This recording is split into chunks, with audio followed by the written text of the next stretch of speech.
Olá, queridos, graça e paz, tudo bem com vocês?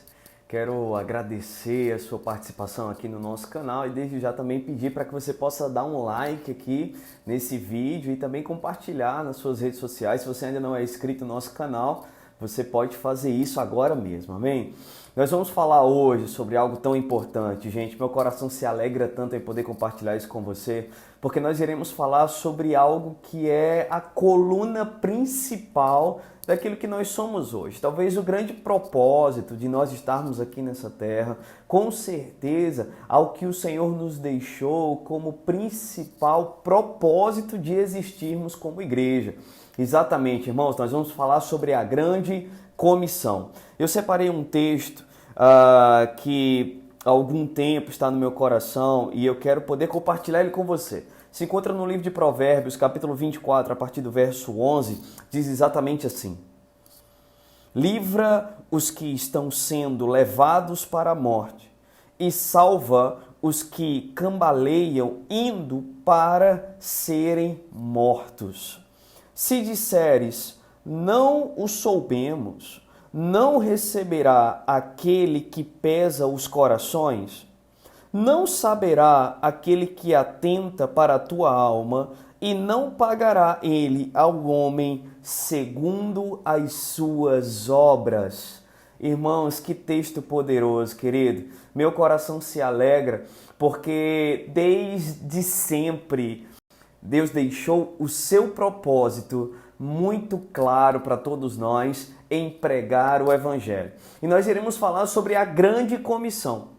Acredito que você já deve ter ouvido falar sobre isso, embora não esteja escrito esse termo na Bíblia, temos apenas como título, ou como subtítulo, mas nós entendemos que a grande comissão é, irmãos, a coluna principal que sustenta a igreja, é o propósito de nós existirmos. E Jesus deixou muito bem claro, nós conseguimos enxergar a grande comissão nos 4 evangelhos, irmãos. Eu quero ler para você Mateus, no capítulo 28, a partir do verso 18, nos diz assim: Jesus, aproximando-se, falou-lhes, dizendo: toda a autoridade me foi dada no céu e na terra. Ide, portanto, fazei discípulos de todas as nações, batizando-os em nome do Pai, do Filho e do Espírito Santo, ensinando-os a guardar as coisas que vos tenho ordenado. E eis que estou convosco todos os dias até a consumação dos séculos. Queridos, a primeira coisa que eu acredito que é extremamente importante nós analisarmos é que fazer discípulos é algo que vai muito além do que fazer convertidos. Jesus passou 3 anos e meio aproximadamente fazendo discípulos. E é isso que hoje nós como igreja estamos fazendo aqui nessa terra, fazer discípulos. Isso é muito mais do que fazer convertidos.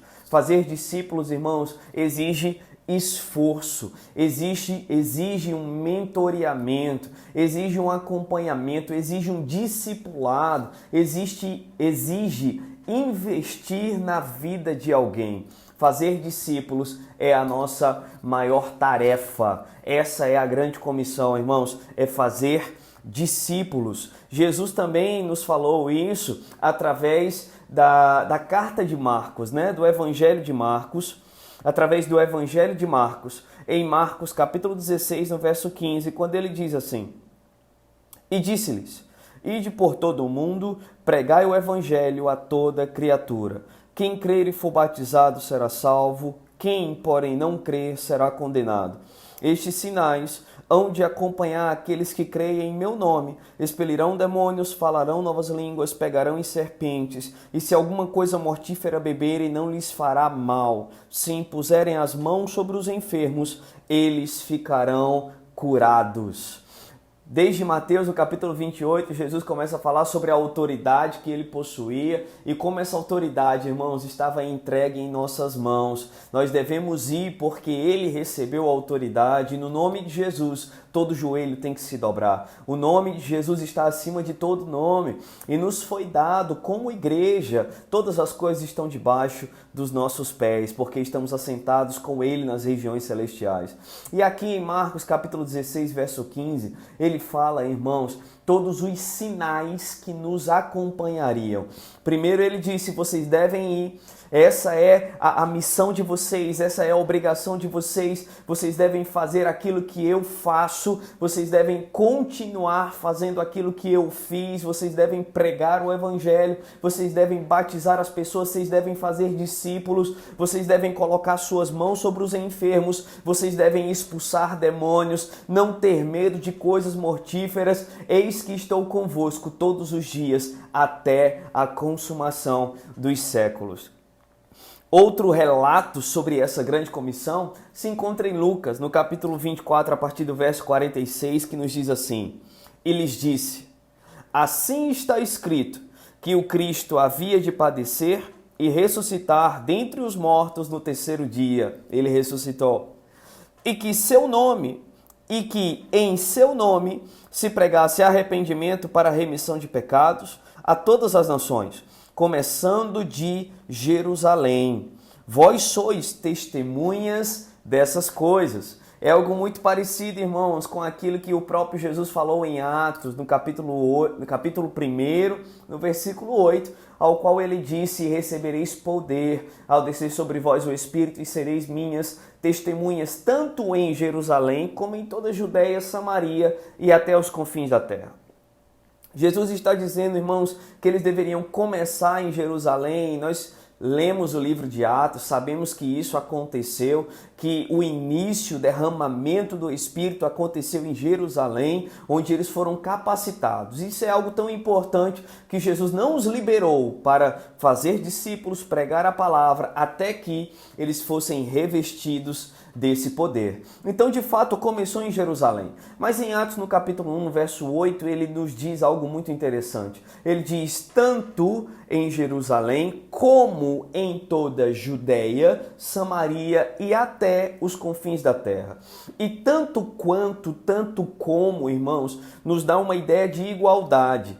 Nós até podemos começar onde nós vivemos. Devemos começar onde nós vivemos. Devemos começar onde nossa igreja está plantada. Mas tanto como nos diz que da mesma forma, da mesma maneira que devemos estar interessados em alcançar como igreja aqueles da nossa cidade, aqueles que estão perto de nós, da mesma feita, no mesmo grau de importância e igualdade, devemos olhar para aqueles que estão longe, devemos nos preocupar com a pregação do Evangelho na nossa cidade, no nosso estado, irmãos, no nosso país, como em todo o mundo. Essa é a nossa grande missão, né? Paulo fala sobre isso. Paulo fala que não foi desobediente à visão celestial, ao qual o próprio Jesus o disse, olha, você deve pregar para judeus, mas para gentios, para reis, para autoridades.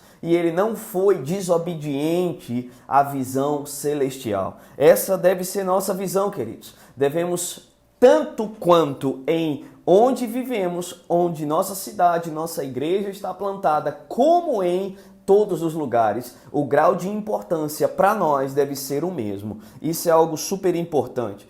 Em João, no capítulo 20, no verso 21, nos diz assim, disse-lhes, pois, Jesus outra vez, Pai seja convosco, assim como o Pai me enviou, eu também vos envio.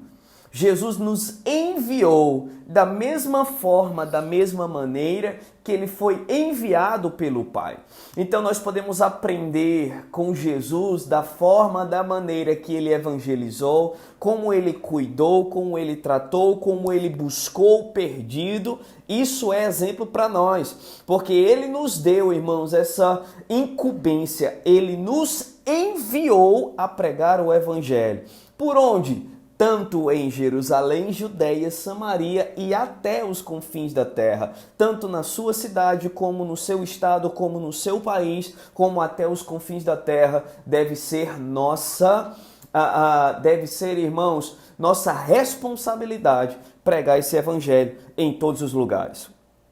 Para fechar, eu quero ler com você em 1 Pedro, capítulo 2, verso 9, que fala sobre como hoje nós estamos numa posição tão privilegiada espiritualmente. E ele nos diz: vós, porém, sois raça eleita, sacerdócio real, nação santa, povo de propriedade exclusiva de Deus, a fim, com o propósito de proclamar as virtudes daquele que vos chamou das trevas para a sua maravilhosa luz. Vós sim, que antes não ereis povo, mas agora sois o povo de Deus. Que não tinhais alcançado misericórdia, mas agora alcançastes misericórdia. Ele não muda o contexto, ele está falando sobre a mesma coisa e continua no versículo 12. Mantendo exemplar o vosso procedimento no meio dos gentios, para que naquilo que falam contra vós outros, como de malfeitores, observando-vos em vossas boas obras, glorifiquem a Deus no dia da visitação. Queridos, essa palavra arde e queima mesmo no meu coração. E Pedro estava falando sobre como nós, como igreja, através do nosso procedimento e do nosso testemunho, nós devemos pregar o evangelho, a palavra, até mesmo calando aqueles que falam mal de nós com o nosso bom procedimento. Queridos, eu posso falar algo para você por experiência própria. Pessoas da sua família vão se render aos pés de Jesus por causa do seu bom procedimento como um crente, como alguém que vive o evangelho.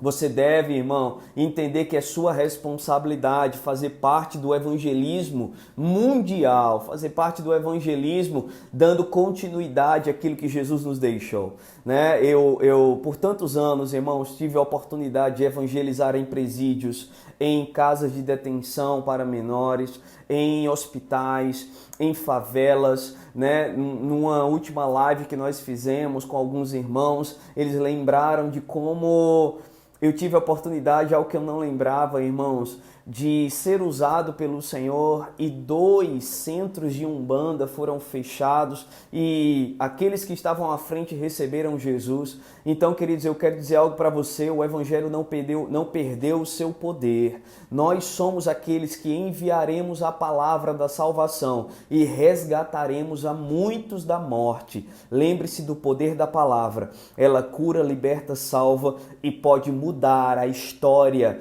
né? Pode mudar, irmãos, a eternidade de alguém, e você será usado pelo Senhor para isso. Amém, queridos? Se você gostou desse vídeo, eu convido você a...